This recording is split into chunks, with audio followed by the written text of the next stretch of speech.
Primeiro livro das Crônicas de Israel, primeiro livro das Crônicas de Israel, capítulo por número 13, a partir do versículo por número 7. Diz assim as Santas Escrituras, diz assim a palavra do Senhor: e levaram a arca de Deus sobre um carro novo da casa de Abinadab, e Uzá e Aior guiavam o carro. Davi e todo Israel alegravam-se perante Deus com toda a sua força em cânticos, com harpas e com alaúdes e com tamboris e com símbolos e com trombetas. E chegando a eira de Quidom, estendeu Uzá a mão para segurar a arca. Isso, pastor, obrigada. Porque os bois tropeçavam. Então se acendeu a ira do Senhor contra Uzá e o feriu, por ter estendido a mão à arca, e morreu ali perante Deus. E Davi se encheu de tristeza de que o Senhor houvesse aberto brecha em Uzá, pelo que chamou aquele lugar Pérez Uzá até o dia de hoje. E naquele dia temeu Davi ao Senhor, dizendo: como trarei a mim a arca de Deus? Pelo que Davi não trouxe a arca a si, a cidade de Davi, porém a fez retirar a casa de Obed-edom geteu. Assim ficou a arca de Deus com a família de Obed-edom 3 meses em sua casa. E o Senhor abençoou a casa de Obed-edom e tudo quanto tinha. Louvado seja o nome do Senhor Jesus. Pois bem, meus queridos, quando nós analisamos esse texto, que ora li, que há pouco li, percebemos aqui que há uma manifestação não pequena, contudo muito grande, da parte de Deus, sobre a casa de um certo homem, ou por que não dizer, sobre a casa agora de um adorador, sobre a casa de alguém cuja promessa estava estendida sobre a sua vida, sobre a casa de um homem chamado Obed-edom. Quando nós olhamos aqui para o significado do nome do mesmo, nós aqui bem podemos entender que, na verdade, se nós fôssemos aqui avaliar o sentido e o significado do nome deste homem, é bem verdade que a direção haveria de ser outra, mas de repente Deus, ele entra dentro da casa deste homem, e de repente Deus começa a se manifestar de uma forma grandiosa. Quando eu falo do nome, porque numa época onde o nome fazia jus exatamente aquilo que a pessoa haveria de vivenciar na sua vida, era assim que acontecia. Obed significa servo, Edom denota que era da linhagem dos edomitas, e ainda se não bastasse, ele ainda carregava Geteu de Gate, e nós bem sabemos que Gate é o território do povo que é inimigo do povo de Deus. Mas o nosso Deus é um Deus que ele chega exatamente para que haja mudanças. O nosso Deus, quando ele chega sobre a vida de alguém, automaticamente, implacavelmente, ele entra para transformar esta vida. O nosso Deus, quando ele tem plano específico sobre a vida de um ser, sobre a vida de um homem, sobre a vida de uma mulher, ele não vai poupar de forma alguma, ele nunca vai deixar de realizar o que ele precisa realizar. Ele não poupa esforços. Quando ele entra, é para fazer o extraordinário acontecer. Pois bem, para que nós venhamos entender essa manifestação, essa grandeza de Deus sobre a vida deste homem, precisamos ir lá desde o começo, bem do prelúdio, para nós entendermos que o nosso Deus, ele é um Deus organizado, é um Deus que trabalha por etapas, é um Deus que quando ele chega para fazer, ele vem trabalhando, ele vem moldando, ele vem poldando, ele vem quebrando, ele vem preparando o momento, ele vem criando estrategicamente cenários. O nosso Deus, quando Ele quer manifestar a sua plenitude, a sua grandeza, Ele vai trabalhando organizadamente. Meus queridos, a Bíblia vai nos falar, perceba, desde o prelúdio da manifestação de Deus, agora aqui, a Bíblia vai nos falar que no primeiro livro do profeta Samuel, ou por que não dizer no capítulo por número 4, estava tendo uma guerra, uma peleja travada. E esta guerra, esta peleja, meus queridos, era justamente os filisteus contra o povo de Israel. Contudo, Deus permite agora que os filisteus ele venham obter êxito. Como assim?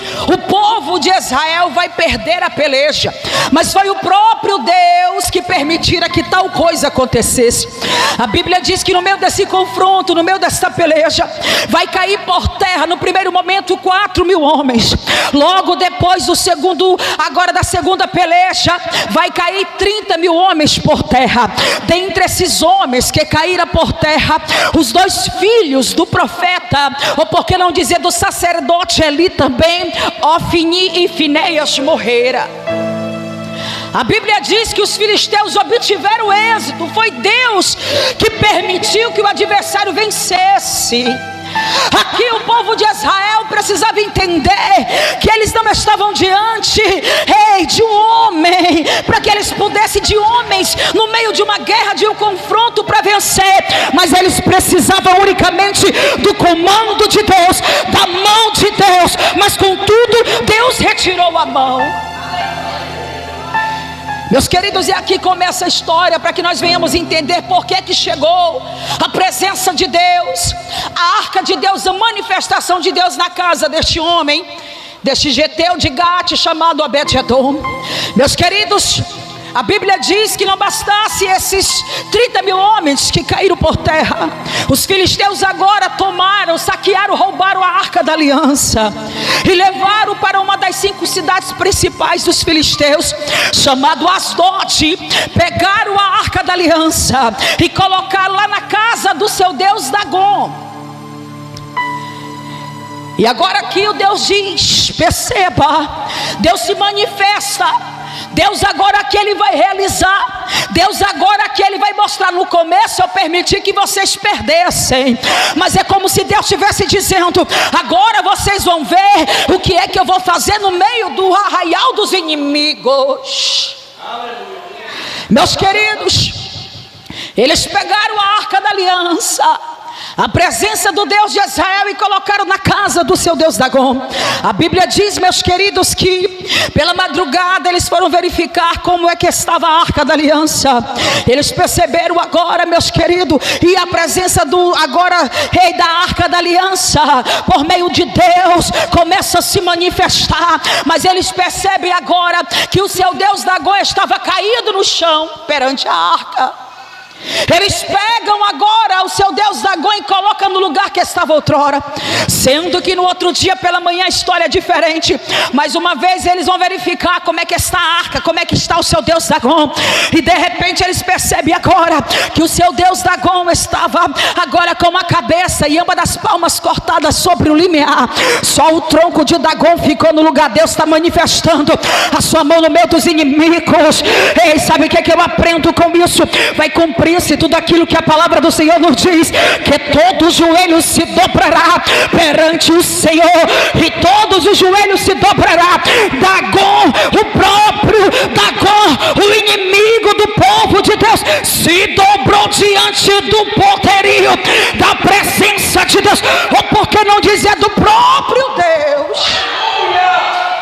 Oh, aleluia! E o que é a arca da aliança?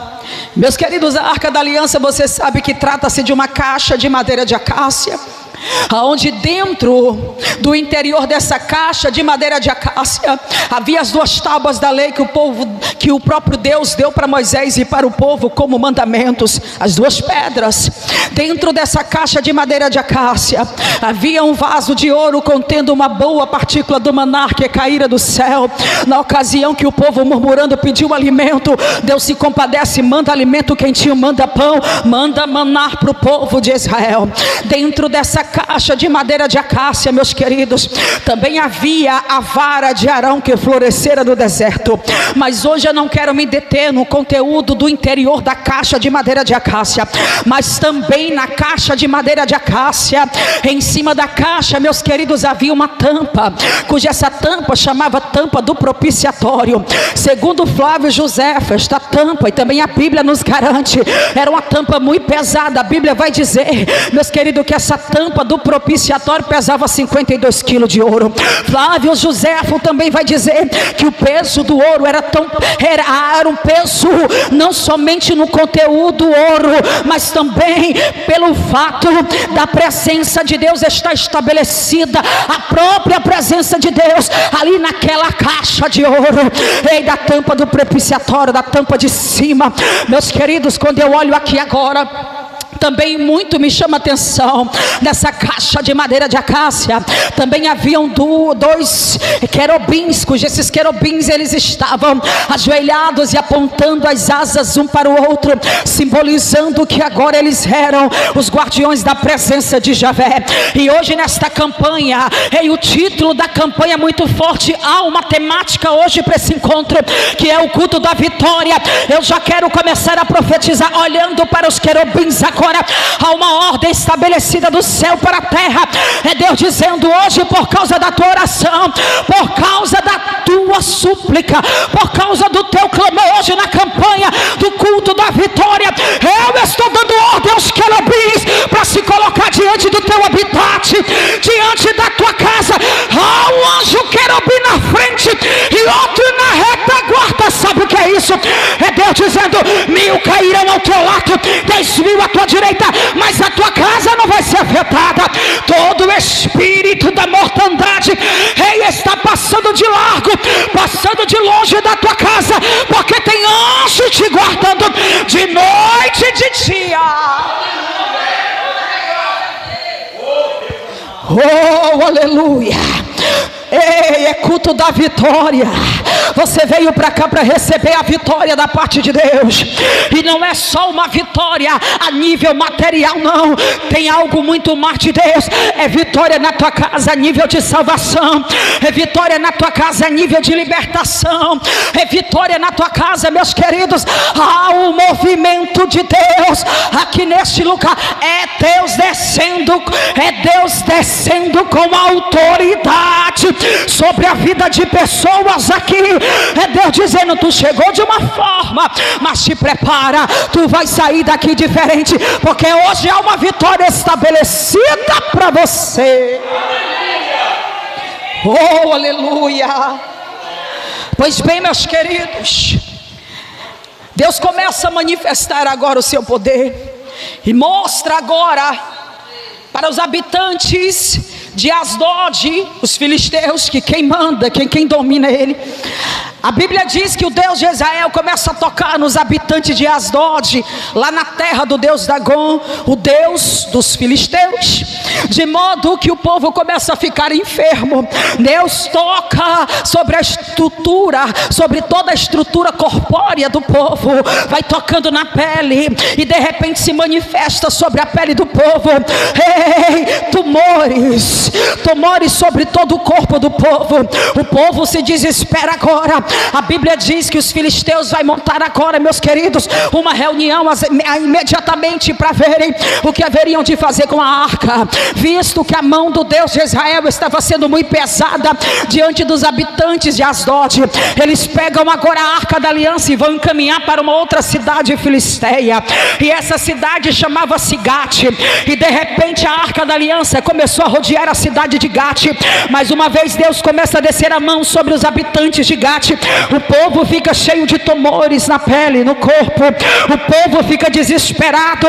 Os filisteus pegam a arca da aliança e vai encaminhar a arca para uma outra cidade chamada cidade de Ecrom. Quando a arca da aliança chega sobre o povo ecronita, o povo se desespera. Parece que eu estou vendo colocando a mão na cabeça. A própria Bíblia diz que eles declararam o seguinte: nos enviaram Deus a arca do Deus de Israel, para que morramos nós e o nosso povo.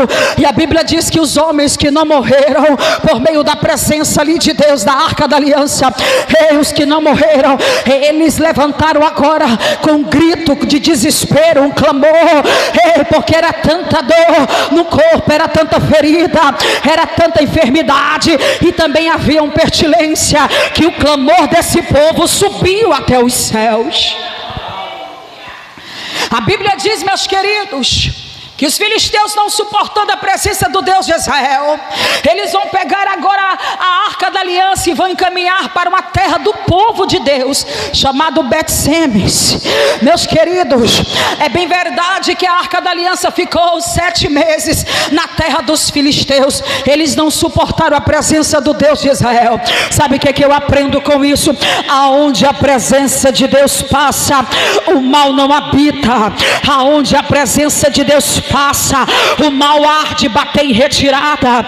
Aonde a presença de Deus passa, se porventura tiver enfermidade, se porventura tiver palavra de desordem, se porventura tiver palavra infrutífera sobre o povo, é a presença de Deus passando e desfazendo, é a presença de Deus passando e desfazendo a obra maligna, é a presença de Deus estabelecendo sobre o inferno, estabelecendo uma ordem, dizendo: não toca no meu povo, não toca naquela casa, não toca no meu ungido, não toca nos meus escolhidos. A presença de Deus está passando aqui e o inferno vai ter que recuar. Oh, aleluia! Louvado seja o nome do Senhor.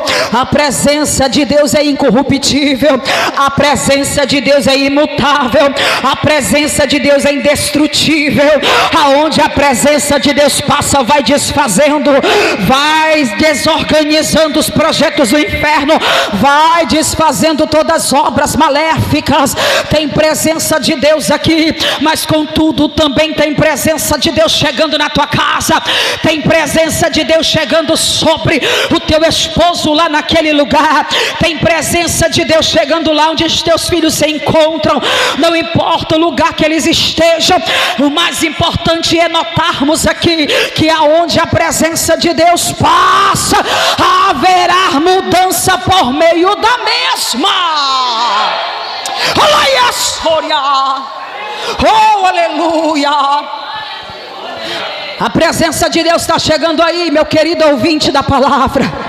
A presença de Deus está chegando aí também na tua casa, viu?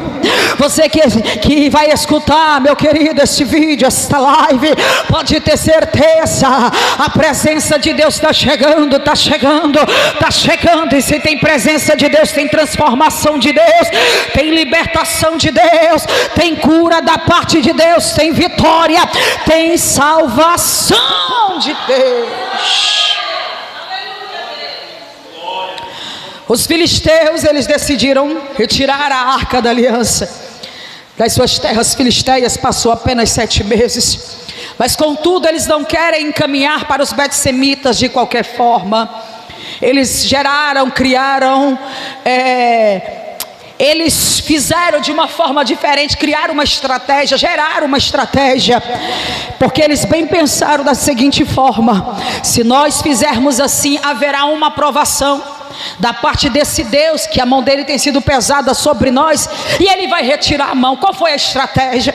Eles decidiram colocar a arca da aliança em cima de um carro guiado por vacas, cujas essas vacas ainda alimentavam os seus bezerrinhos, ainda amamentavam seus bezerrinhos, porque eles bem pensaram: vamos colocar aqui a arca da aliança em cima desse carro conduzido por essas vacas, e do lado vamos colocar também imagens de ouro, um cofre com imagens de ouro representando as 5 cidades principais filisteias, com contudo também representando essas enfermidades, esses tumores, essas pestilências de rato.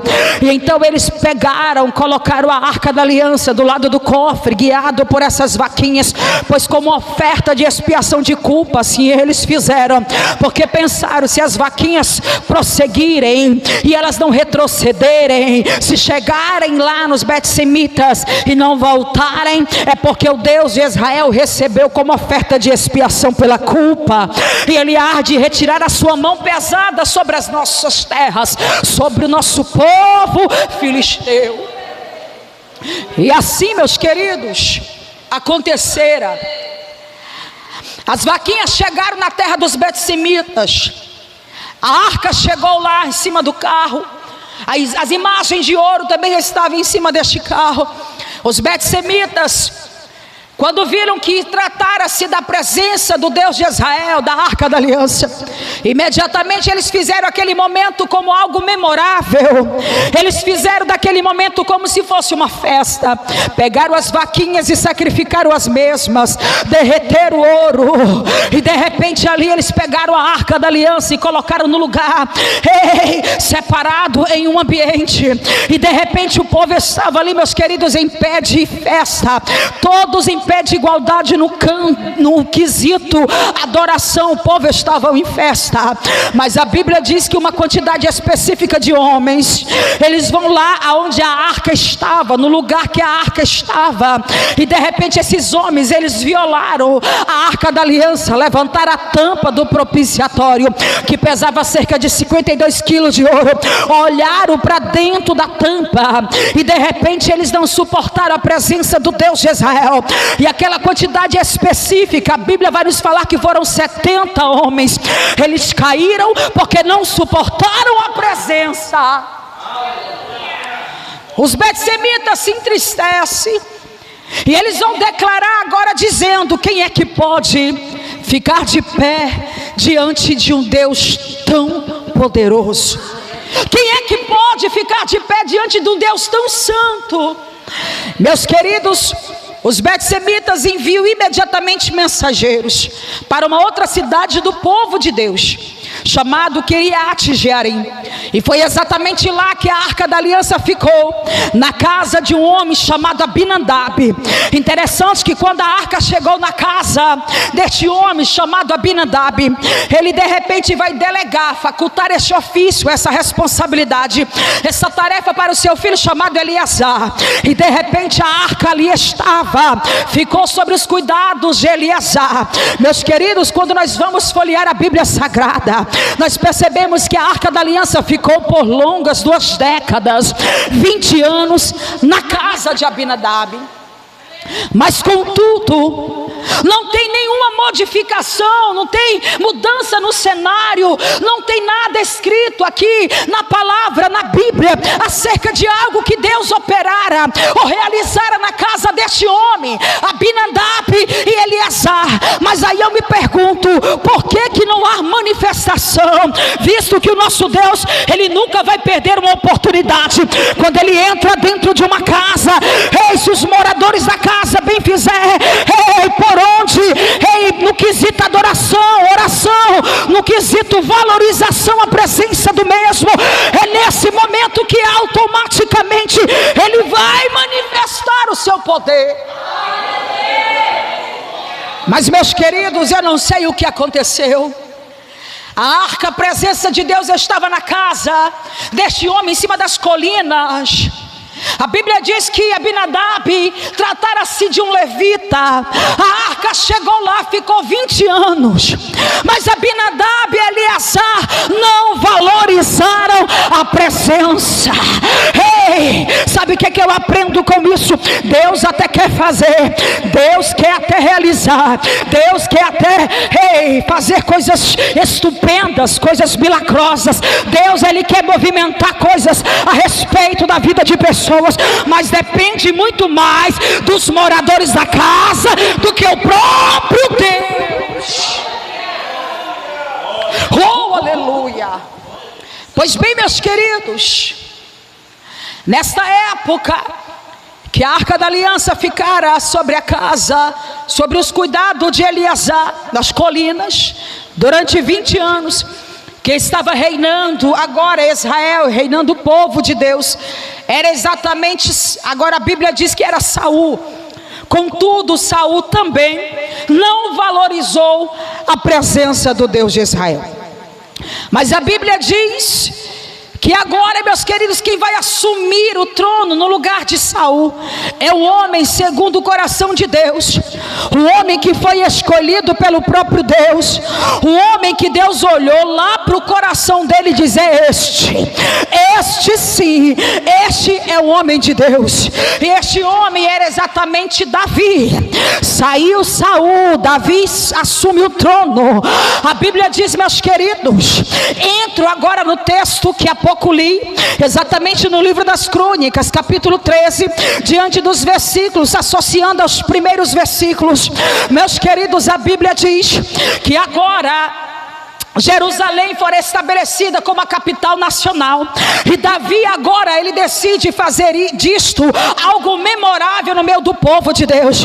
E ele decide trazer a arca da aliança lá da cidade de Queriate Jearim, sobre os cuidados do levita, lá nas colinas, Abinadab e seu filho Eleazar, exatamente para Jerusalém, porque Jerusalém foi edificada como a capital nacional, e Davi agora quer fazer algo memorável. E aí Davi vai tomar conselho com os homens, vai agora consultar os capitães, os milhares, os dos 100 e os príncipes, movimentar todo o povo de Israel. Para quê?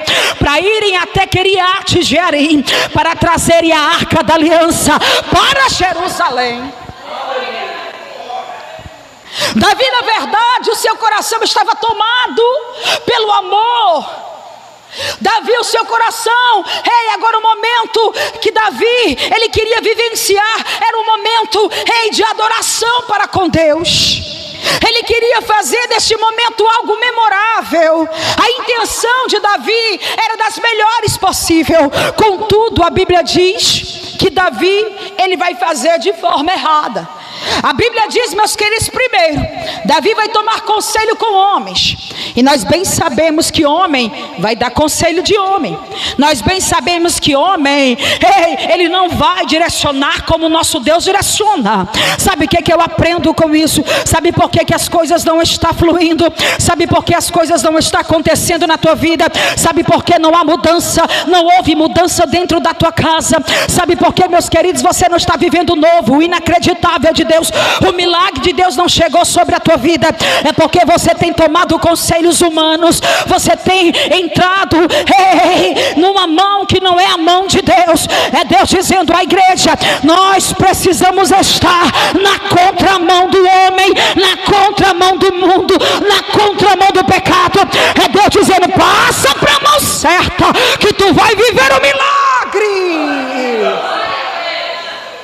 A igreja precisa andar na contramão do mundo.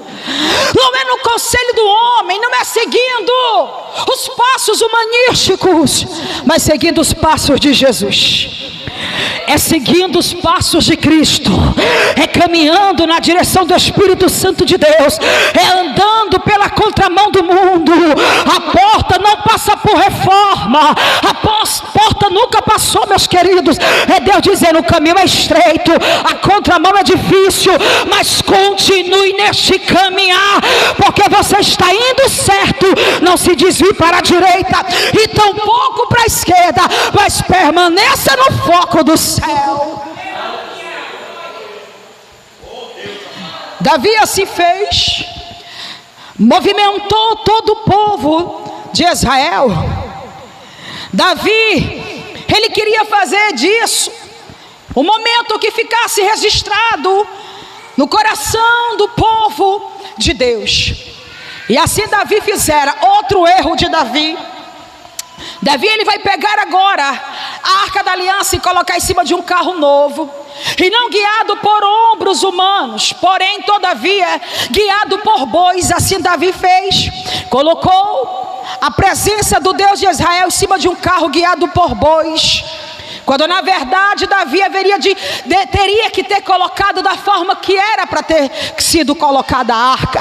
A arca haveria de ser colocada sobre ombros de homens vocacionados para isso. Nós bem sabemos que os homens selecionados e vocacionados para esse ofício eram os filhos de Coate. Aí Davi, quando ele chega na casa de Abinadab, como se não bastasse tamanhos erros, tomou conselho de homens, colocou a arca em cima de carro guiado por bois. Davi ainda vai selecionar os 2 filhos de Abinadab, um chamado Aiô e o outro Uzá.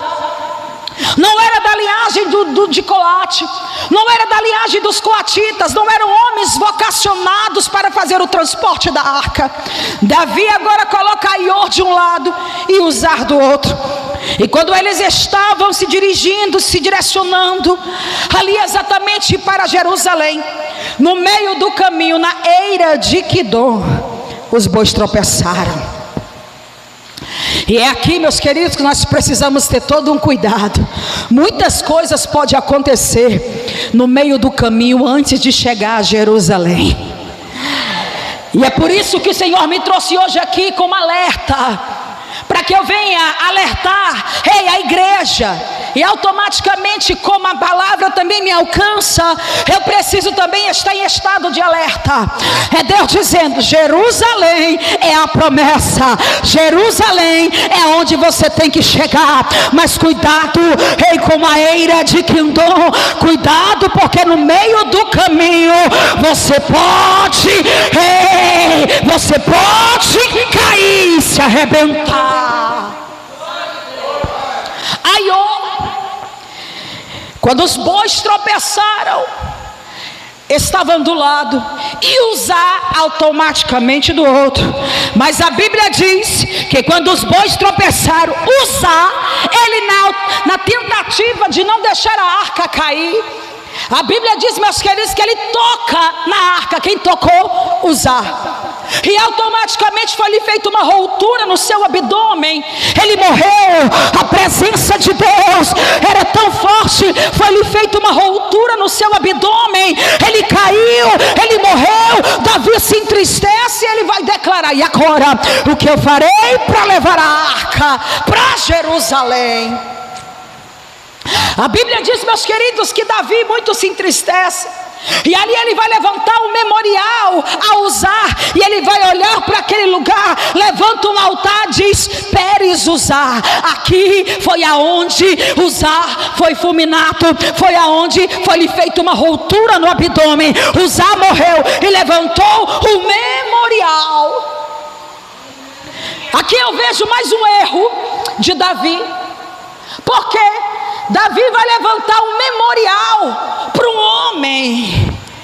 Ele se entristeceu porque Uzá, ele havia morrido, e ele levanta agora um altar para um homem, dizendo: Pérez Uzá.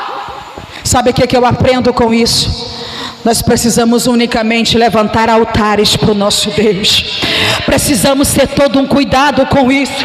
Tem muita gente idolatrando coisas na terra. Tem muita gente perdendo-se no meio do caminho. Tem muita gente se distraindo no meio do caminho.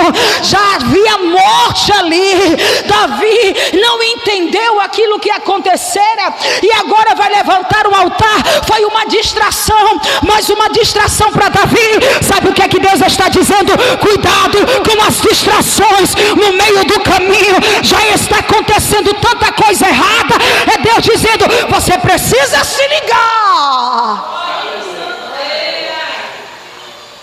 Oh, meus queridos, pois bem, Davi não leva a arca da aliança, pastor Lima, pastora Socorro, para Jerusalém, não nesta ocasião, neste momento. Contudo, Davi, ele vai deixar a arca da aliança, meus queridos. Ele vai colocar a arca da aliança, vai deixar a arca da aliança em uma casa. E essa casa é a casa do homem que há pouco foi falado aqui no começo, na casa de um homem chamado Obed-edom. Obed significa servo. Edom denota que é da linhagem dos edomitas. O homem que, dentro da visibilidade humanística, dentro da ótica da sociedade, que permita-me dizer, uma sociedade sobre modo injusta, olhava para aquele homem dentro da ótica da sociedade: este não tem prestígio, este não tem nome, aqui ele não é bem visto. Quem sabe a sociedade o rotulava como um parasita, alguém que ficava à margem da sociedade. Por quê? Porque ali onde Davi deixou era justamente um lugar esquecido, era justamente uma estrada esquecida que dava acesso a Jerusalém. Uma estrada que, quando nós vamos ler, meus queridos, é uma estrada que poucos se passavam naquela estrada, uma estradazinha muito estreita, uma estrada onde quem olhava para aquele mesmo caminho dizia: aí só moram pessoas do baixo nível, aí só moram pessoas excluídas, esquecidas.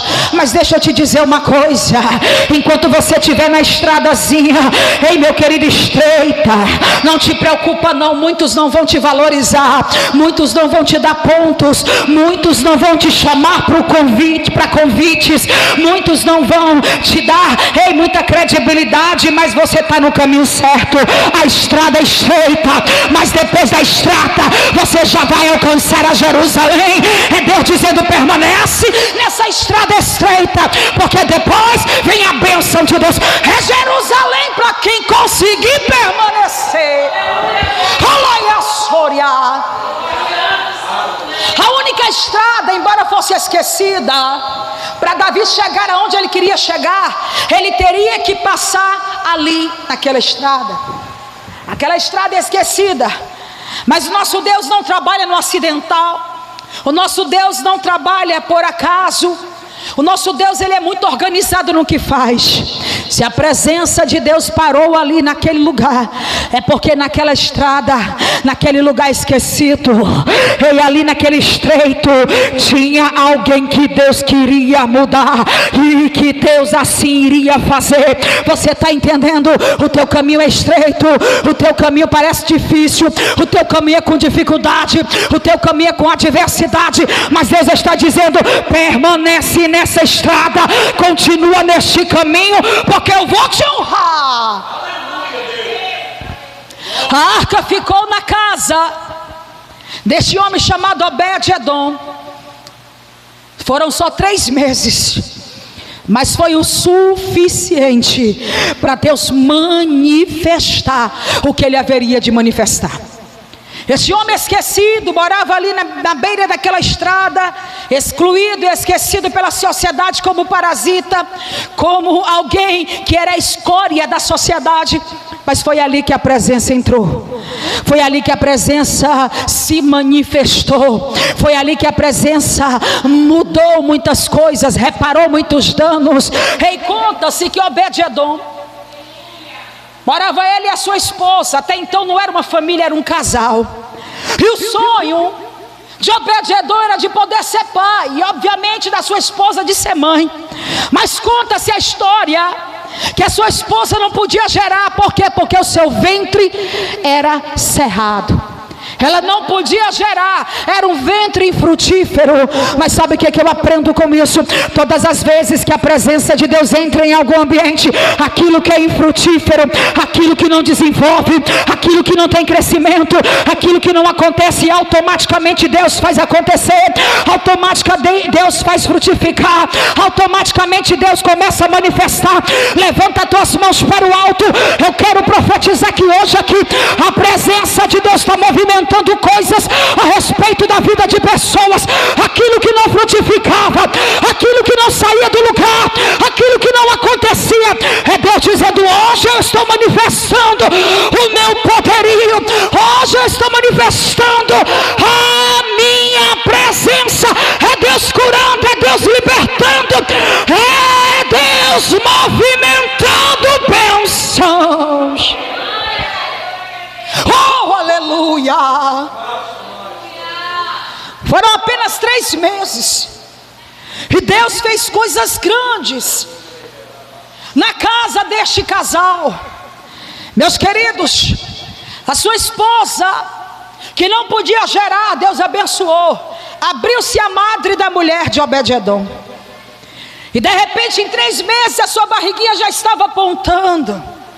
E quem de repente viu antes e não acreditou, não apostou, agora ali estava vendo o milagre de Deus acontecendo dentro daquela casa, naquela pessoa, na vida daquela mulher, ou por que não dizer na vida deste casal, que agora até então já não é mais um casal, é uma família. Eu não sei porque Deus está tocando no meu coração, mas está falando aqui para alguém: não será mais um casal, será uma família. Você está entendendo? Deus hoje está despertando, Deus está aflorando sonhos que estavam adormecidos no coração desta mulher. É Deus dizendo: não será mais um casal, mas até então era, mas agora será uma família. Deus está tocando na matriz, Deus está dizendo: eu vou fazer um milagre em você, mulher. Oh, aleluia. Meus queridos, por Obed-edom está naquele lugar, se ele possuía terras, eram poucas possíveis, ou por que não dizer uma minúscula terra. E se ele possuía gados, pode ter certeza que os gados eram desnutridos, magérrimos, magros, prestes a morrer. Por quê? Porque tudo era seco, tudo era estéril na vida deste casal. Os seus bens, a sua casa não tinha recursos. Aquele casal até então não tinha filhos. E se era tudo estéril, acredita-se que não havia fonte de água ali naquele lugar. E se não tinha fonte de água, como é que podia jorrar no solo para poder crescer o mato, o capim, para alimentar o gado? Então tudo era estéril. Mas quando a presença de Deus chegou para reparar os danos, chegou para estabelecer bênção sobre a vida daquele casal. E assim Deus fez. Deus começou a tocar, Deus começou a abençoar. Obed-edom, ele só agradecia. Foram 3 meses ele reverenciando a presença, se dobrando diante da presença, buscando Deus da presença. E por meio da adoração, Obed-edom entendeu o princípio de bênção sobre a sua vida. Ele entendeu que a adoração precisa ser dentro de casa. A adoração, ele entendeu que é onde Deus habita. E se ele adorou dentro da casa, pode ter certeza que as bênçãos começou a descer como chuva. Como chuva.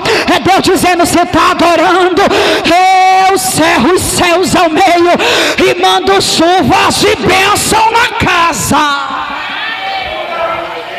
Cadê os adoradores aqui? Se tem adorador aí, dá um brado de glória bem gostoso para Jesus. Você está numa campanha, meu querido. Há uma batalha cerrada, há uma luta espiritual. Aqui neste lugar o inimigo fez de tudo para que esse culto não acontecesse. Mas você chegou aqui, chegou com vida. E se você tem vida, se você tem saúde sobre teus pulmões, dá um brado de glória bem alto para os céus e mostra que você está entendendo o recado. Oh, aleluia. Louvado seja o nome do Senhor. Ramaya Soria. Meu Deus, Pai, vai desfazendo agora toda a obra do mal, Senhor. Vai destravando no reino espiritual. Meu Deus, Pai, se porventura o inimigo, meu Deus, sondou, meu Deus, Pai, alguma coisa relacionada a este culto, sondou, pensou em fazer, vai desfazendo agora. Se porventura lançou uma palavra de maldição, meu Deus, Pai, vai agora em nome de Jesus. Meu Deus, Pai, vai desfazendo agora, desbaratinando agora, em nome de Jesus, toda bagunça do inferno, toda bagagem do mal, tudo aquilo que o inimigo projetou, meu Deus, Pai, arquitetou contra essas vidas, vai desfazendo agora, em nome de Jesus, em nome de Jesus. Oh, aleluia. Foram apenas 3 meses e a presença de Deus coisas grandes fez naquela casa. Eu quero profetizar sobre casas, sobre vida de pessoas aqui, que não será em muito tempo, contudo em pouco tempo, Deus vai manifestar o seu poder, vai manifestar a cura, vai manifestar a libertação, vai manifestar a cura na vida daquela, vai manifestar a cura na vida daquele, vai manifestar, aleluia, vitória, porque o nosso Deus, Ele não brinca em serviço. Quando Ele faz no plano daquilo que é dentro da completude, no plano do completo. O nosso Deus, quando Ele realiza, Ele faz dentro da completude do céu. Quando Ele faz dentro do plano da totalidade. Por gentileza, coloca a mão no ombro da pessoa que está do teu lado. Diga: Deus, nesta noite Ele está fazendo dentro do plano da totalidade da promessa. Você vai viver a totalidade da promessa na tua casa. Você vai viver a totalidade da promessa no ministério. Você vai viver a totalidade da promessa dentro do casamento. Você vai viver a totalidade da promessa em áreas específicas da tua vida. Oh, aleluia! Louvado seja o nome do Senhor. E foram apenas 3 meses, e Deus reparou tudo que haveria de ser reparado na casa de Obed-edom. Reparou tudo que precisava ser reparado, porque a vitória, quando chega na vida daquele e daquela que tem promessa, vem dentro do plano da totalidade. Deus nunca vai fazer nada pela metade. Se Deus está dizendo que vai fazer, Ele não é filho do homem para que minta, tampouco filho do homem para que se arrependa. Se Ele diz que vai fazer no meio dos teus filhos, te prepara, vai ter vitória de Deus no meio deles. Se Ele diz que vai fazer no meio das finanças, te prepara, porque vai ter o toque e as mãos de Deus estendida sobre o empreendimento, sobre aquele negócio, sobre este negócio, sobre aquela loja.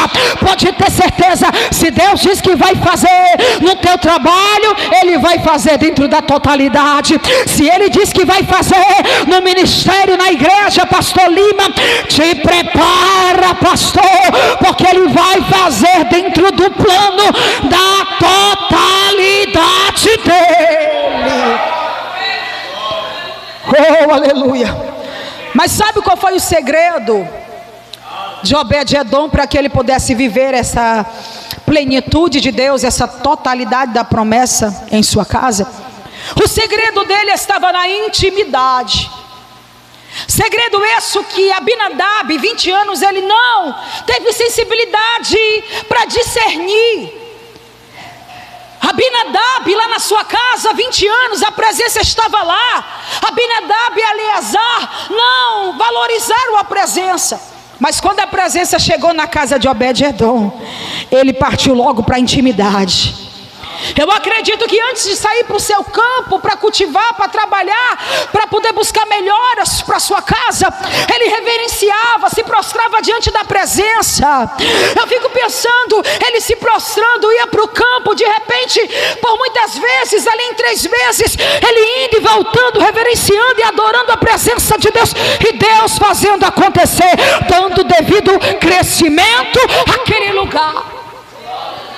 E as bênçãos desceu, porque Obed-edom, ele buscou a intimidade. O segredo da vitória de Obed-edom é a intimidade com a presença, é a intimidade com Deus. Quer ver? Quando a presença de Deus chegou lá na casa de Abinadab, 20 anos, Abinadab e Eleazar olhou para a presença e de repente disse, acredito, é objeto de medo. Passou pelas terras dos filisteus e teve destruição. Pegaram a presença de Deus, colocaram em um lugar específico, não valorizaram a presença, olharam para a presença e quem sabe julgaram, dizendo é um objeto de medo. Mas quando a presença de Deus chegou na casa de Obed-edom, ele não olhou a presença de Deus como objeto de medo, contudo levantou o altar de adoração. Você está entendendo? O segredo para a tua vitória é: não olhe para a presença como objeto de medo, olhe como altar de adoração.